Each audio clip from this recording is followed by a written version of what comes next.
Le film il commence comme un et finit comme un crime. Bienvenue dans 365 jours. Le seul film où le mot consentement il a été bloqué à la douane. Alors je crois que ce film c'est absolument pas une romance, hein. C'est Stockholm Syndrome. Le mec la kidnappe, la menace, l'attache au lit comme un rôti du dimanche et elle tombe amoureuse, vous allez me dire. Quelle définition de l'amour, hein. Alors elle lui dit je t'aime à la fin. Ouais, alors excuse-moi, hein. On a peut-être confondu le syndrome de Stockholm avec l'amour fou.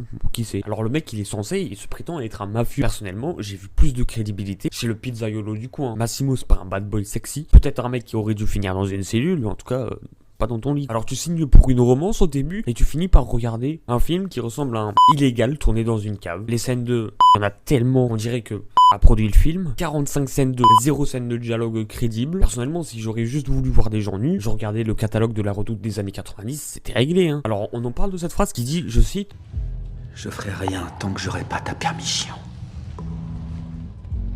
J'attendrai que tu aies envie de moi. Que tu me désires, que tu viennes par toi-même. Petit problème, déjà il le dit après l'avoir séquestré. Séquestré c'est un peu touché, vous m'excuserez. Puis après, beaucoup de scènes où il le touche, je suis pas sûr qu'elle soit consentante, hein. En tout cas il faudra m'expliquer, hein, parce que là vraiment elle a l'air de se débattre, hein. Je sais pas si ça s'appelle du consentement. Connecte à du tempérament. Comme ça que tu veux que je tombe amoureuse de toi. Alors tu te trompes.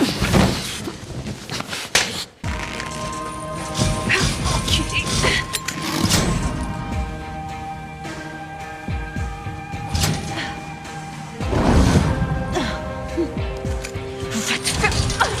Ou alors on a vraiment une définition pas du tout la même du consentement. Ah, à un moment elle l'attache au lit. Alors tu m'excuseras, mais quand une fille elle est ligoté comme un gigot entre les barres du lit, j'appelle ça rarement un rencard. Puis je me demande même, là tu vas me dire elle est tombée amoureuse. Ah, pour celles qui disent il est trop beau. Donc maintenant si t'as des abdos t'as le droit de kidnapper. Ça je savais pas. Bon bah il va falloir prévenir la police de ne surtout pas arrêter les mannequins Calvin Klein. Les meufs qui fantasment sur ça, c'est comme si tu disais ouais mais Hannibal Lecter il est poli, il dit bonjour avant de bouffer ses proies. Il dit bonjour avant de te bouffer. Si vous avez trouvé ce film romantique, je vous conseille un truc, hein, changer de psy, de pays, peut-être même d'époque. Alors ce film c'est peut-être 50 Shades of Séquestration, sauf que c'est sans le contrat, sans le respect et surtout sans le scénario. 365 jours, c'est pas la durée de leur histoire d'amour, c'est le temps que je devrais passer en thérapie après l'avoir regardé. Massimo, un mafieux, j'aurais pu se dire un TikToker toxique qui a lu La manipulation pour les nuls. Chaque scène de genre 10 minutes, à ce rythme j'ai eu le temps de faire une lasagne, appeler ma grand-mère, repasser mes chemises, puis je suis revenu. Le film essaye de nous vendre un fantasme, il nous dit vous inquiétez pas c'est romantique, vachement.